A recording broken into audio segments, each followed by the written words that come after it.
Today's guest is Kate Driver, a naturopath with over 25 years of clinical experience, specializing in women's health with a particular focus on perimenopause and menopause. Now, aren't those the two buzzwords for midlife? Kate helps women in their 40s and beyond get to the root causes of symptoms like fatigue, poor sleep, anxiety, weight gain, digestive issues, and brain fog. And she uses a holistic, natural approach that looks at the whole picture. What makes Kate's perspective truly unique is that she has personally navigated both perimenopause and menopause herself, combining her lived experience with deep clinical expertise. Kate specializes in naturopathy and live and dry blood analysis, and she believes wholeheartedly that midlife is not a breakdown, it is an awakening. So have you ever felt like your body just changed overnight? Like the sleep suddenly disappeared, your anxiety crept in, and of course, there is the brain fog that comes out of nowhere. And no one can really tell you why, but you know you don't feel like yourself. Now, if that sounds familiar, you're in exactly the right place. Welcome back to the Midlife Awakening podcast. I'm so glad that you're here today for this conversation because it could genuinely change the way that you see your own body. I'm your host, Odelia, and today we're diving deep into one of the most misunderstood transitions in a woman's life, perimenopause and menopause. My guest today has spent over 25 years helping women understand what is actually happening in their bodies during midlife, and more importantly, what they can do about it naturally. We're talking about the root causes of symptoms like fatigue, anxiety, poor sleep, gut issues, and brain fog, the connections between your stress levels, nervous system, hormones, and digestion that most doctors don't have the time to explain, and why midlife isn't the beginning of the end. It's an opportunity to heal more deeply than ever before. This episode is packed with real, practical insight from someone who has both lived this journey and guided hundreds of women through it. So, let's get stuck in.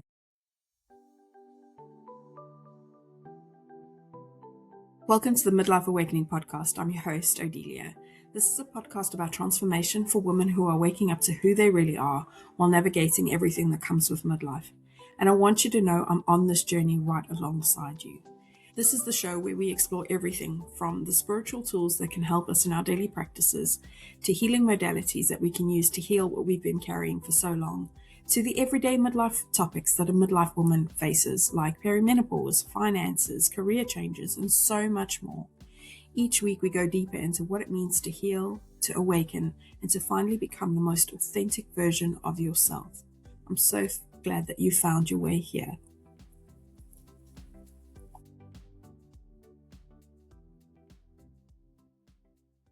Hi, Kate. Thank you so much for joining me on the show today. It's so great to have you.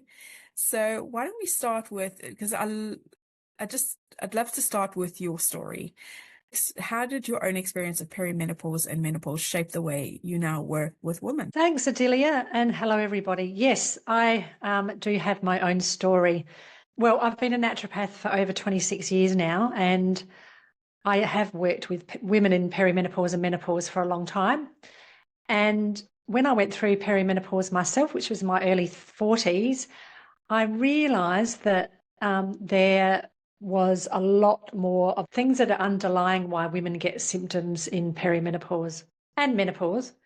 I would have been in my early 40s.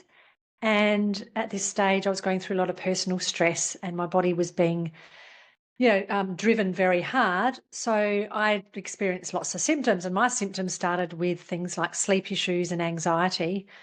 And I realised that I was going through perimenopause, and then I decided to start specialising in it because I came up with a system and realised that even though I'd been helping my clients for a long time and treated them successfully, there was a lot more to it than I even realised as a naturopath. I'd been a naturopath for a long time already then. And I started getting my symptoms under control pretty quickly because of that, not only just through naturopathic sort of supplements, but lifestyle changes, mindset changes even, and looking at the whole picture holistically. And then I went through like a second perimenopause in my mid-40s. I had another load of stress. I think there was a lot of personal stress with a relationship breakdown and that sort of thing. And and started to experience symptoms then, and they were quite different. That was more around the thyroid and histamine issues and allergies and some nervous system symptoms. And it was around that time I thought, okay, I'm going to specialise in perimenopause and menopause, because even though a lot more is known about it now and everybody's talking about it, back then there wasn't enough awareness around it even. And women didn't even know really there was this thing called perimenopause. They just thought you went through menopause and that was it. Yeah, so I decided to write a program. I wrote a program about 6 or 7 years ago, and I took women through that live for a few years and started specialising in it face-to-face, but also online with this program that I wrote for perimenopausal women, and got really great success with that too. And I'm still so passionate about it and learning. Always learning. We're always learning as practitioners. Everybody learns every day, and if you don't, then you're sort of not moving forward and helping your clients as much as you can. And now I'm postmenopausal. I can, talk about my journey and say, there's another side. The other side is absolutely fine, and even my menopause was quite easy compared to perimenopause. Perimenopause is sometimes for women the harder time, where the hormones are going a bit crazy. Absolutely. Thank you for sharing your story. That's really great. And it's good to know that there are people who have come out on the other side that can share their own experience with us to help those of us that are starting off on this journey. What would you say is, even though there's this big awareness now around perimenopause and menopause, what would you say is still the biggest thing that we don't talk about enough during this transition? I like to say that it's the great revealer. That perimenopause actually reveals where the imbalances are in your body, and that have been for such a long time, that it's a recalibration. And, everybody talks about being a transition or even, oh, my body's failing me and it's doing all these wrong things. But it's actually a time where your hormones are recalibrating, but they're fluctuating as well, and everything goes a bit out of balance. It is also a mindset shift that perimenopause is a natural transition and not something to be afraid of or be scared of, or just assume that you have to have terrible symptoms, because a lot of women that aren't talking about it are saying a lot of negative things about their symptoms, and this is terrible, it's the worst time of your life. But it doesn't have to be. And you can, even if you are going through a hard stage, you can actually get the symptoms under control really quickly and easily, and just understanding that the body is going through this big change, and your body is adjusting to it. It's really about, letting your body do what it has to do and adjust, and not fighting against it. And what would you say are some early signs that tend to get overlooked, that could be early signs of perimenopause that women should be aware of? Yeah, so some early signs, I would say, because a lot of people think that's just hot flushes and your period changing. And I get that all the time with my clients, that they say, I'm not sure if I'm in perimenopause, but I've got these symptoms, but my period's fine. I would have to say it would be things like sleep. All of a sudden there's sleep issues. They might not have had sleep issues. They might not be able to go to sleep. They might feel wired and tired at night time. They might be waking up the quite a common time between 2 and 4 a.m. or 2 and 3 a.m. And this can be a bit of a sign. Newly found exhaustion and fatigue. A lot of women do suffer through that. That was my second phase as well. And I just get loads of women with those sort of symptoms, and aren't really sure if that's to do with perimenopause. But the body, because it's recalibrating and the brain is affected by this change in the hormones, then it can make you feel very tired and fuzzy in the head, like brain fog can be one of them. But then digestive issues like bloating or newly found diarrhea or constipation, and a lowered tolerance to stress is a really common one. A lot of women start getting anxiety, but they also say, oh my God, I just want to yell at everybody.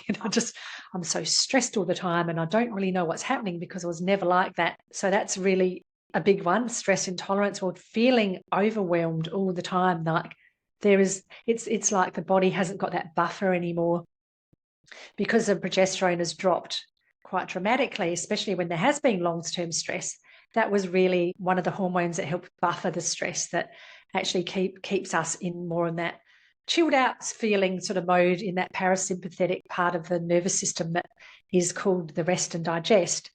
So once that drops, then everything feels a lot harder and a lot worse and overwhelming, and women tend to feel more uptight and like everything is just harder.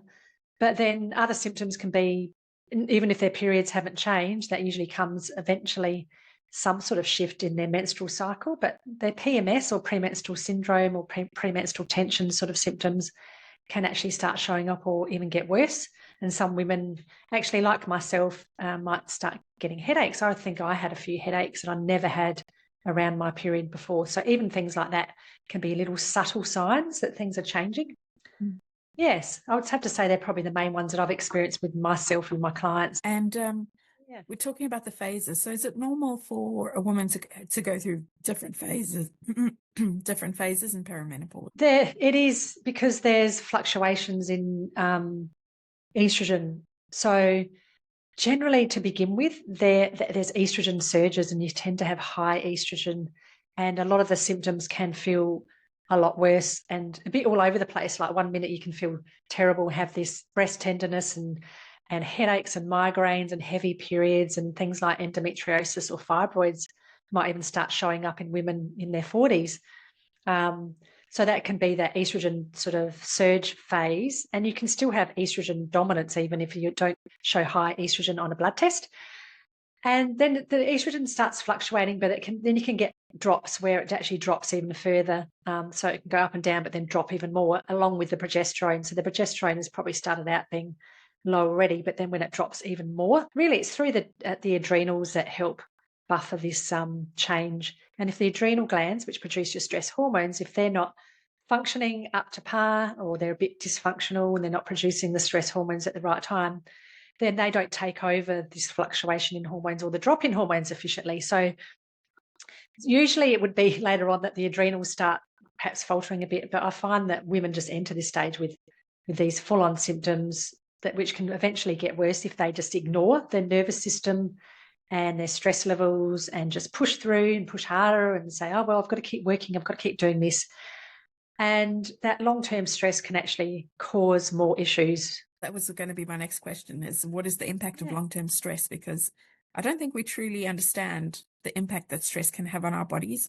And I think especially in midlife, that can sort of be amplified. Yes, it can. So long-term stress will just really put a big burden on those adrenal glands that are not meant to be switched on all the time and pumping out all these stress hormones. So long-term stress means that we're in that fight or flight all the time, and that's called the sympathetic part of the nervous system.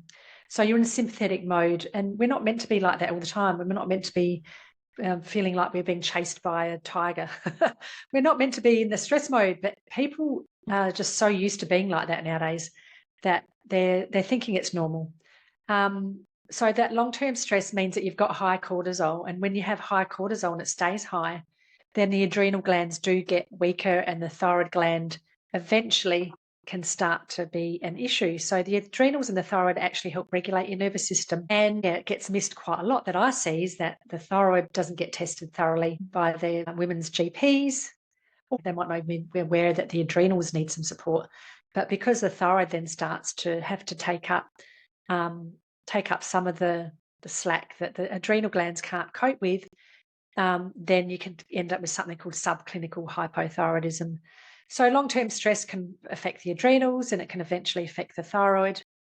And then it lowers progesterone even more. So even though progesterone, we're not producing it as much from our ovaries once you're not ovulating as much, you might skip ovulation, and then eventually you don't ovulate at all anymore. But in perimenopause, when you're still ovulating, the progesterone will drop quite a lot more when you're under long-term stress. So the body will favour producing these stress hormones and the cortisol to keep us alive over producing this progesterone, because these hormones are made from the same precursor hormone.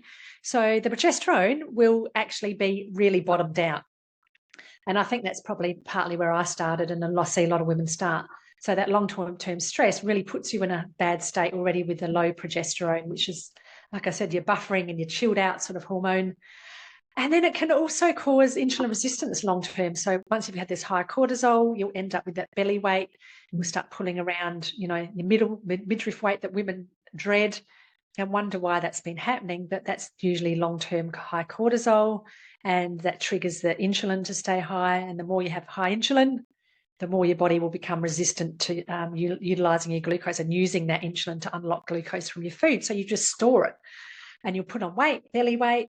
And then it can mean that your histamine can increase. So histamine is a hormone that has great applications in the body, so it's needed. But when we are under long-term stress and we've got lots of inflammation and we're constantly stressed, our body will naturally produce more histamine, and some women become quite sensitive to this histamine.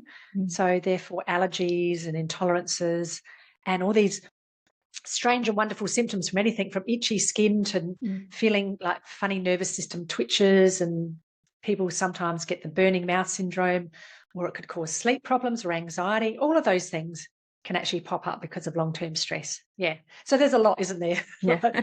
There's a huge list. I could probably talk about it for, half an hour, really. Yeah. And is this why nervous system regulation is so important, is to manage those high stress levels? Yeah. Absolutely, isn't it? It's probably one of the things that we all need to be aware of first. So many people just saying, oh, we've got to balance your hormones, take this for your hormones. And look, hormones are important, but the hormones are doing what they're meant to be doing, but they can be more out of balance because of this nervous system being so stressed for a long time. So yes, nervous system regulation is imperative, and somehow finding a way that you can reduce stress levels. The stress is always going to be there, isn't it? Like, we have to be realistic. Nobody's going to say, oh, I can just get rid of my stress. That's not going to happen. And stress doesn't have to be feeling like you're busy all the time. It can be a stress from having too much exposure to Wi-Fi or electromagnetic fields or chemicals. Maybe you're a hairdresser or you're a nail technician or something like that you get exposed to chemicals all the time, or you're a cleaner. That can be a stress on the body as well. All of that will affect the nervous system. So what I actually get women to look at is working on lowering their stress somehow, wherever it's coming from. Or it could even be, eating junk food. That can be a stress to the body. So look at all the different areas that the stress is coming from, and then we generally look at the vagus nerve tone or vagal tone. You can call it the vagus nerve, but it's actually two nerves. And this vagus nerve starts at the base of your brain, and it connects or innervates all of the organs in your body. So because long-term stress is going to affect this vagal nerve and cause poor vagal tone, and then affect every organ, or it can eventually come up with all these symptoms, then we want to address the nervous system and do some nervous system regulation sort of things that will help tone the vagal nerve as well. Shall I talk about some of the things that you can do as well? Yeah, let's do that. Yes. Yeah, so it's sort of partly signaling that your body is safe. So firstly, what I wanted to say that I sometimes forget to say is that our body cannot heal, or it can't go into that healing mode if you're trying to get rid of a symptom or heal something that's been happening for a long time, if you're in this fight and flight. So this is why the nervous system regulation is important, and working on the vagal nerve. So if your vagal nerve is what we call poor tone or out of balance, it means that you're stuck in that fight or flight. And the vagal nerve's job is to keep us in this rest and digest mode, this parasympathetic mode. So what we can do is deep breathing. And so many people do this probably already, but deep breathing, do that box breathing where you breathe in slowly for 5, out slowly or you hold for 5, out slowly for 5, hold for 5, in for 5, and you sort of do that around the edge of a box. Or you could just do slow breathing, whatever suits you, slower than normal. Grounding, I love grounding, putting your feet or your hands on the soil, the earth, the grass, the sea, in water, to go down the beach for a walk, just go out in nature. That's very grounding, and that's helping our nervous system. Meditation, we all know the benefits of meditation. So all of these are going to help, but then particularly for the vagal nerve, I absolutely love the gargling. So I get people to, and I've been doing this for years myself as well, but people to gargle the water they have drinking in the morning. And particularly for women that don't have regular bowel movements, or their digestive system's changed, or they feel like their bowels are sluggish now they're going through this stage, it's actually really good to gargle warm water. 2 big glasses of warm water in the morning, tip your head back and just get each sip you have, gargle as much as you can until you have to swallow and take a breath and take the next sip. And try and do that for somewhere between 3 and 5 minutes. I've been doing it for a long time. I think it's God, it could be even close to 10 years now. I've lost track. But I started doing it, and I did notice my anxiety and the fact that I could just get into that rest and digest more easily instead of staying in. Like, we can all react to things, but if we can get back out of that stress response and reactive response quickly into just feeling relaxed again, then that's a sign that the vagal nerve is getting better. So if we can do this gargling, that actually was what I noticed that helped me a lot, and the grounding along with that. So I love gargling. You can do loud singing and humming and chanting. Anything that stimulates that vagal nerve at the back of your throat is really good. Some people use a spoon and do some gagging, but that's probably not the most fun thing for most people.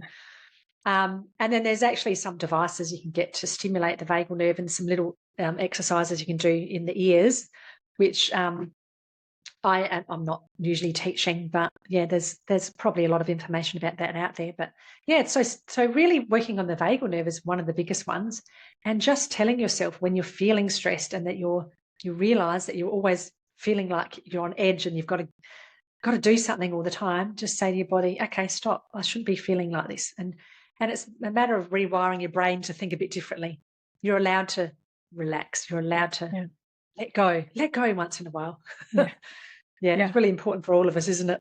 Absolutely. And I think with society today and what women have to do on a daily basis, it's insane.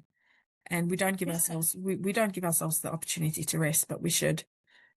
And this is all the more reason to, if it's going to help us with our perimenopause symptoms. I know that I've just recently started adding chanting to my meditation, and I noticed a big difference. So Fantastic. so I'm going to continue with that. And now especially, and I'm going to try the gargling. Great idea. Yeah. So chanting, yeah, that sounds great. How do you do it with your meditation? Do you do it at the same time? Yeah, I just repeat Om. Yeah. Om. I just keep repeating that, and I've noticed that the vibration is very calming, and it actually centers my meditation more. It stops my brain from wandering because I'm focused on the actual chant. So I'm quite enjoying that. So I'm going to carry on with that.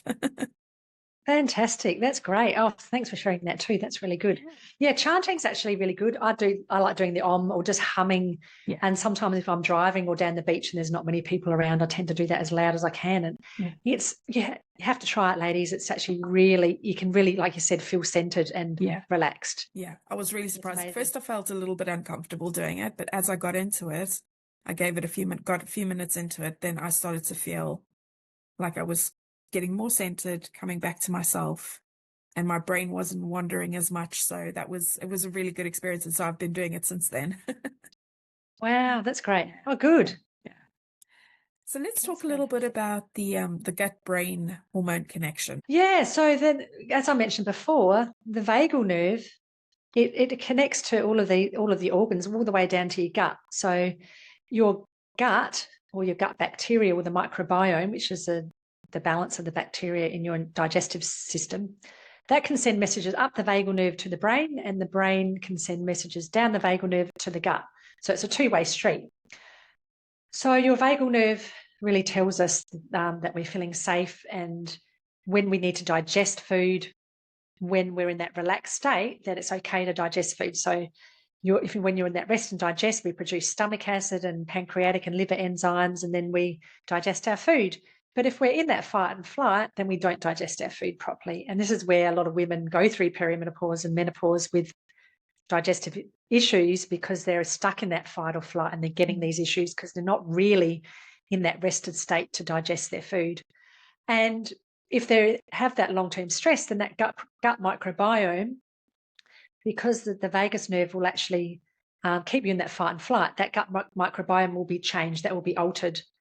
And we know now that I'm not sure of the percentage, but let's say it's roughly about 70% of your serotonin and dopamine are made through some of the gut bacteria or intestinal bacteria. So if we're not having a good balance of that gut bacteria, we're not producing enough serotonin and dopamine, then that's going to affect how we feel. Mood-wise, it's going to affect our sleep. Serotonin is the precursor to our melatonin, which is our sleep hormone. Dopamine can help us feel motivated and enthusiastic. So when women aren't feeling great, they're not sleeping, and they just feel unenthusiastic and lack motivation, it can be to do with the gut bacteria. And then that will these hormones act on the brain, even though some of them are produced in the gut. And then when the brain is feeling stressed and you're feeling anxious or angry, that will directly send messages down to through the vagal nerve into the gut microbiome, and that can cause intestinal permeability, inflammation in the gut. Like I said, poor digestion. It can alter the gut microbiome. And the gut microbiome also, some of it can actually help increase things like adrenaline, cortisol, and increase anxiety. So there are some probiotics that I use with my clients that actually can help through that gut microbiome changes, just to help reduce anxiety by helping change the type of microbiome. And then there's a subset of bacteria called the estrobolome that actually control or help balance and metabolize your estrogen balance. So that sort of, even though, estrogen does work on the brain, we know it can actually, if you have far too much of it, can make you feel irritable. And if you have not enough of it when you've menopause or postmenopausal, it can give you brain fog and make you feel irritable as well. Like you can't concentrate and your memory's not great anymore. So the balance in the estrogen actually is really affected by the gut microbiome as well. So it's a bit of a two-way street. So the gut, we all have to be aware that the gut actually really influences our mood. Yeah. And our mood can influence our gut. So if we're staying angry or upset about something for too long, then it's going to give you digestive issues. And a lot of women very well know that when they have irritable bowel syndrome, or, even the fact that people say, oh, you get butterflies in your stomach when you're feeling nervous. That is, that's a sign there's that gut-brain connection. Yeah. And do you do testing for your clients so that you can look at the different levels of what's in the gut microbiome? So we're just to understand, what do we do as, like, if you feel like you're being really irritable and you're suspecting now after listening to this conversation that maybe there's something a bit off with my gut microbiome, what are your next steps? Yes. Well, if I'm working with clients online, definitely I would tell them to get a microbiome test. But do you know what? Usually I look at the root cause, and so everything that I connect together, I can usually work out what we need to do without them going off and getting expensive tests. And this is a thing in my clinic. I see women face to face. I do live and dried blood analysis where I can actually see in the blood straight away. It's like live on the screen. Wow. What is happening. So I don't necessarily have to send them off for these sort of tests. Okay. So I can tell if there's dysbiosis or if that person's got candida overgrowth or parasites, or if they've got magnesium deficiency, all of that sort of thing. Wow. And so that's why I don't use it there usually. But if I work with women online, I usually start with them without doing the microbiome testing. Mm-hmm. But by all means, if anybody's listening and you want to go off and do your own thing, then yes, if you did get a microbiome test, that's fantastic. I personally, in Australia, I don't know whether this is available in other countries, I usually get women to get a CDSA test, which is through naturopath in Australia, which is a complete digestive and stool analysis. And it just gives you a few more markers than the microbiome testing, but that can be helpful. And I usually only go down that road when women are actually having really severe digestive issues, or allergies to foods, because histamine it's probably something we'll probably talk about anyway, is that histamine increases. So when that happens and women aren't really sure what's going on, if they're a parasite or what's really driving it, then we can actually go down that road and get them to get a microbiome test or a CDSA test for sure. Okay. Yeah, so it just depends. I try not to get women to spend too much money to begin with on testing, because in most cases, I'll have to say perhaps about 80% of cases, I can help women without them having to do that. So the reason why I wanted to do the show is because there are a lot of women that potentially don't want to go on to HRT or as a personal choice, or they can't go on HRT because of medical histories or diagnoses that they might have recently received, and the HRT then puts them at risk. What kind of supplements should they be looking at as a bare minimum to help them through perimenopause? Well, before I look at supplements, I usually look at what we've talked about already, and it's going to be personal for each person, isn't it? Personal, personalized for each woman, I should say. That's a better way of putting it. Okay. Yeah, it is. And I think it's good to, before you sort of jump into supplements, to actually look at all the foundations first. That, okay, firstly, what are you being exposed to? How much stress are you being exposed to? How safe do you feel in your own body? What sort of chemicals are you being exposed to? What's your diet like? How are you sleeping? So I try and improve people's sleep and their circadian rhythm, their vagus nerve or nervous system health, get their stress levels down. And then I would look at, say, diet and nutrition. And when I say diet, I don't mean going on a restrictive diet, but little changes or things that you can add if you don't want to start with steps like, oh my God, I'm going to have to do this whole change to my diet. Then what foods can we add? So I try and get women to actually add lots more phytochemical rich foods, which all your brightly coloured fruits and vegetables, which can help reduce inflammation. And there's some phytoestrogenic foods as well. So that's usually where I start. And then when we're talking about supplements, if there's just some basic ones that probably a lot of women get onto, it depends what sort of issues they've got. But say if it's digestion, I would have to say about 50% of my patients or more have histamine intolerance sort of issues and perhaps thyroid and adrenal issues. So we can tell that if the histamine issues is anything from itchy skin to hives to anxiety to sleep to diarrhea or food allergies or environmental allergies that have popped up than they had before, then we'd still look at the gut. So I would look at probiotics and prebiotics and your diet and even what we could use naturally to help improve that gut microbiome. So probably I would start with most people, particularly when they have these sort of symptoms with the gut, and then the nervous system, even though we talked about some practical things you can do. Magnesium is probably one of the biggest ones I would say that everybody needs. And every now and then you do get people that that might have a sensitive gut towards it. They might get like looser stools or get a bit of upset, but it's very not very common. I would say perhaps 1 out of 100 people that I see, but that can just tell us that your gut needs working on first. So probably start with the gut, then try and add some magnesium. I like magnesium glycinate because it lowers body temperature. So for those women that are getting hot flushes, that can not only be a bit of a histamine and a cortisol issue which we need to address, but it also is the brain trying to work with recalibrate these hormones that are recalibrating and reacting differently to temperature changes. So there's glycine, which is an amino acid that's with magnesium, which is now in a supplement called magnesium glycinate, can actually lower that body temperature. That's why I like that one, because it can help you sleep better at night time, cool the body down a bit. And it's very, very well absorbed and very well tolerated. Oxide and citrate are usually the ones that people use to help with pulling. They both help to pull more water into the stools. Okay. Oxide, oxide's very poorly absorbed. I don't generally recommend oxide. It's usually in a cheap and nasty sort of pharmaceutical company. That's what I've heard. Magnesium supplements, so try and avoid those.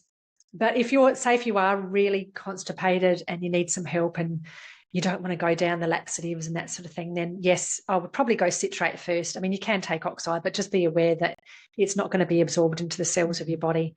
So magnesium has so many roles in the body that it's involved in over 300 processes. So if you're taking oxide, then you're not going to really help with any of that. You're just going to help with the bowel movements. Citrate isn't as well absorbed as the glycinate, so you can use that for bowel movements. I don't use that as much unless somebody is quite constipated. It can be quite helpful for balancing the pH of your blood or of your body. So, usually the citrates, sometimes they use carbonate, but they're not very well absorbed either. Yeah, so there are different types. And I know a lot of people use threonate and amino acid chelate as well. But I use it more glycinate than anything. Yeah. Okay.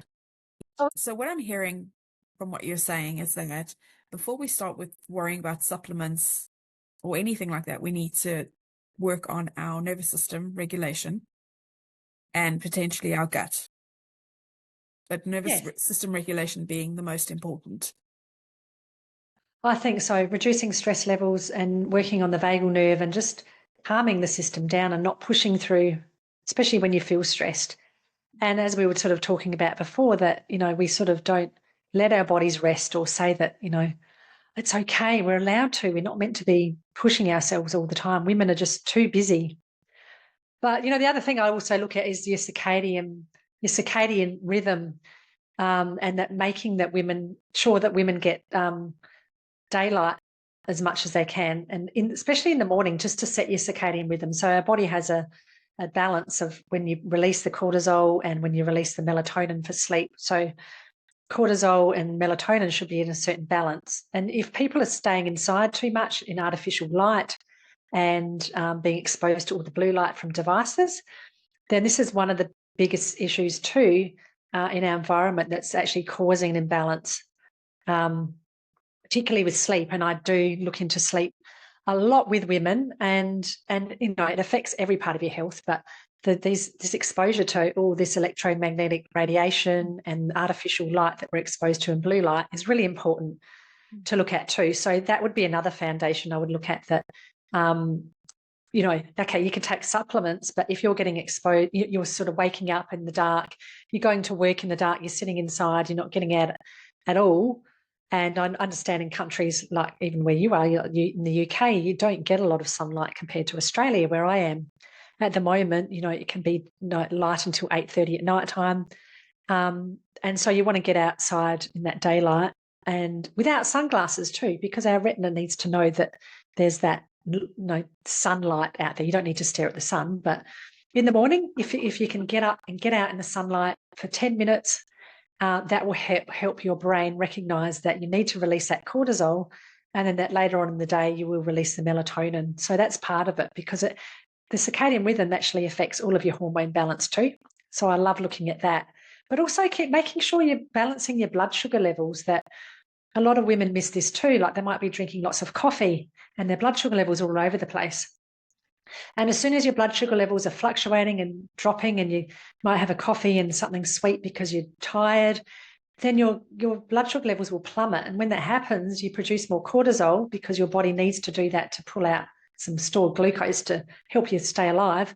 That high cortisol is actually going to cause more inflammation and more issues with all your symptoms and more insulin resistance. So we want to keep our cortisol balanced, but our blood sugar levels balanced. And the easiest way to do that, and I know we talked about other foods before that are high in phytochemicals, some nice coloured fruits and vegetables that can help reduce inflammation.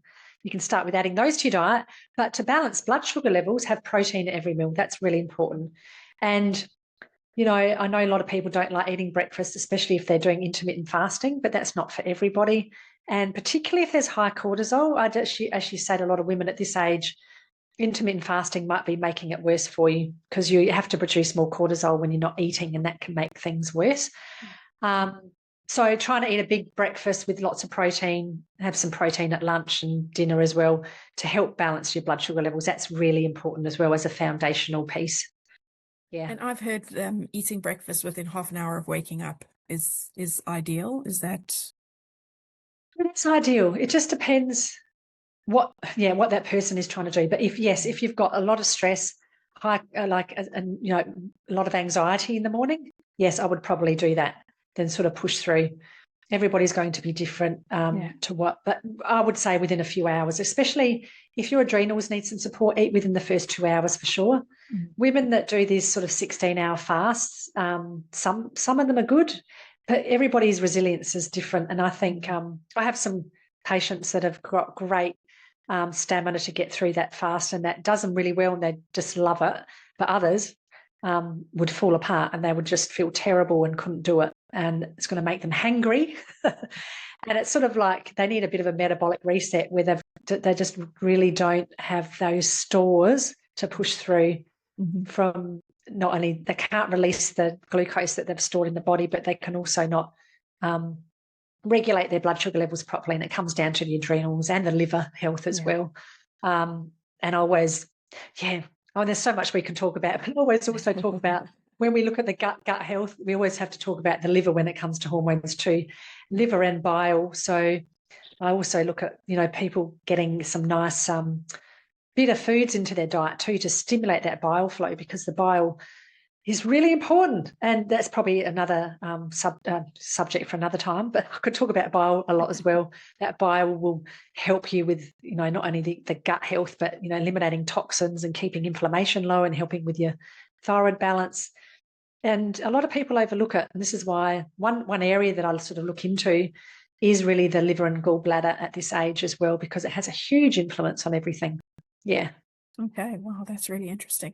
And I'm really glad that you brought up the intermittent fasting, because I know I'm a big fan of Dr. Mindy Peltz's book, Fast Like a Girl. Oh, okay. And, is that the one that does Eat Like a Girl? yes, yes. Yeah. Oh, okay. So I really love how she breaks down your cycle and when you should be, basically how your body reacts during your cycle to, when estrogen's high, this is what's happening in your body. I love that.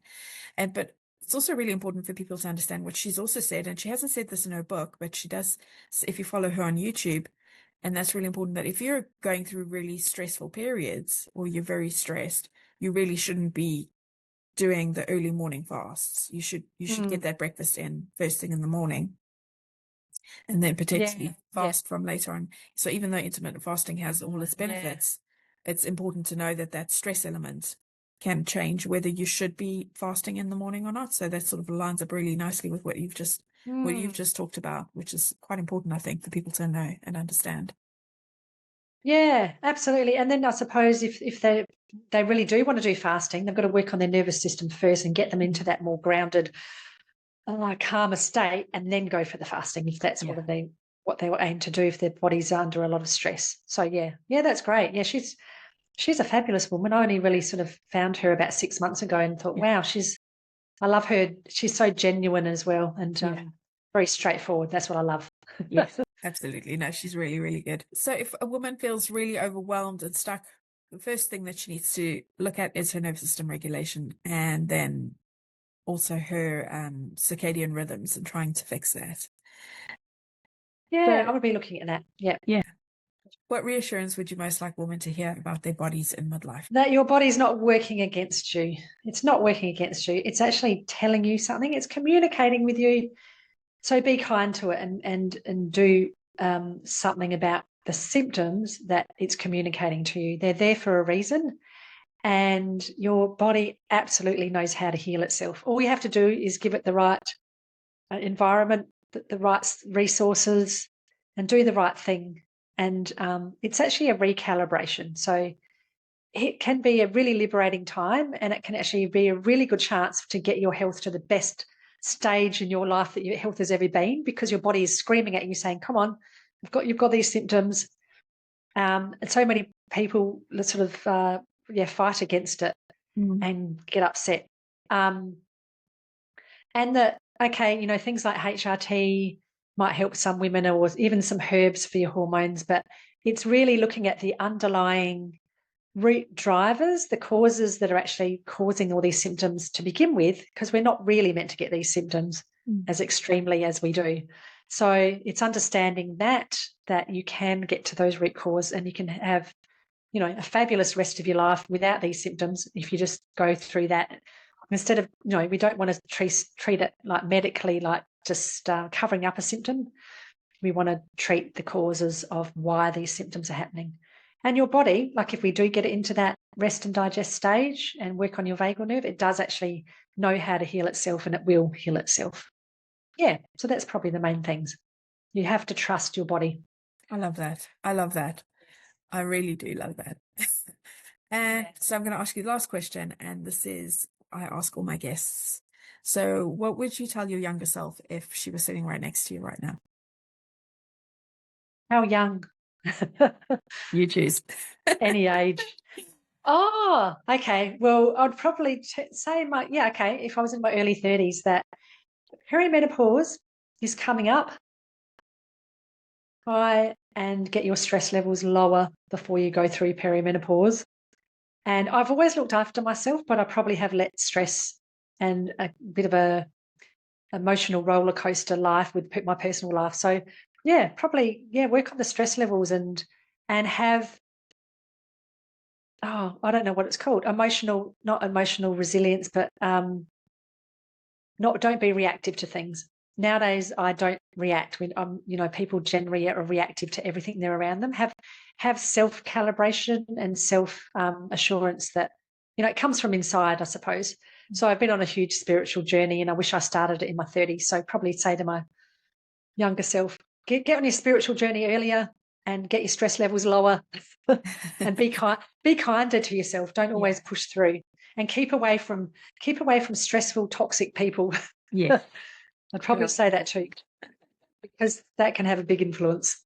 Yeah. Absolutely. Especially as you sort of go towards midlife, that becomes a very big topic, I think, because you just don't have that buffer like we've talked about. We don't have that buffer anymore. No, but I think people become more discerning too as you age. So we sort of say, oh, these friends or these people don't serve me anymore. We put up with things when we're younger. Yeah. But I wish I started that journey earlier and didn't put up with certain things or people or circumstances in my life. Yeah, so it's becoming more assertive. I wish I was more assertive when I was younger. Yeah, I am now. That's amazing. Yeah, so that's growth. Yeah, no, that's beautiful. It is growth. You're right. Okay, thank you so much for joining us today. So where can our listeners find you if they want to work with you? Oh, thank you. Yes. So I have a website, the perimenopausepractitioner.com, and I'm assuming you'll be sharing some of the links.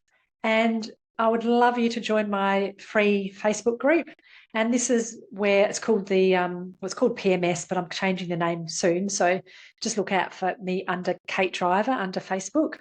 But it's perimenopause and menopause support. It's holistic and root cause support. And so I go through all of these sort of things that we're talking about today in the group, and I help nurture women there that need some help and teach and empower. And I do regular Facebook Lives where I teach something and can get people to jump on to ask questions. And I'll soon be doing some challenges as well. So in the group is probably going to cover a lot, but so on my website, there is information, my YouTube videos and my blogs. And also the link to my Facebook group, if you can't find me, is on my website page also. But I'd love to see you in my Facebook group. Come and join us and join in with the conversation. And I'd love to see you there and help you with your journey. That'd be great. Thank you so much. And I'll put all the links of everything in the show notes if anybody wants to find Kate and work with her. Thank you so much, Kate. This has been a great conversation. I'm so glad we got to do it because it's such an important topic, I think, for anyone who is on this journey with us. It is, isn't it? Thank you. Thank you, everybody, for listening. And thanks, Adelia, for having me. It's been great. Thank you. What a conversation.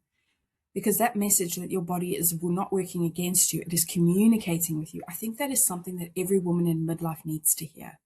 And if this episode helped you see your midlife journey a little differently, please leave us a review. It genuinely helps more women find this show. Share it, save it, send it to someone in your circle who's going through it. And if you want to connect with Kate, her website is theperimenopauspractitioner.com. That's the best place to start. You'll find her free resources, her YouTube channel, her latest blogs, and the link to her Facebook group where she does regular live Q&As and teachings. She's also running a free midlife fatigue fix workshop on May 18th. I'll pop everything in the show notes so that you can find her easily. You know where to go, ladies. Thank you so much to Kate for being so generous with her knowledge and her story today. And thank you for listening and being a part of this community. Until next week, keep trusting your body, keep asking the deeper questions, and keep awakening. Take care of yourselves, take care of your heart, and remember, it's never too late to begin again. Bye for now.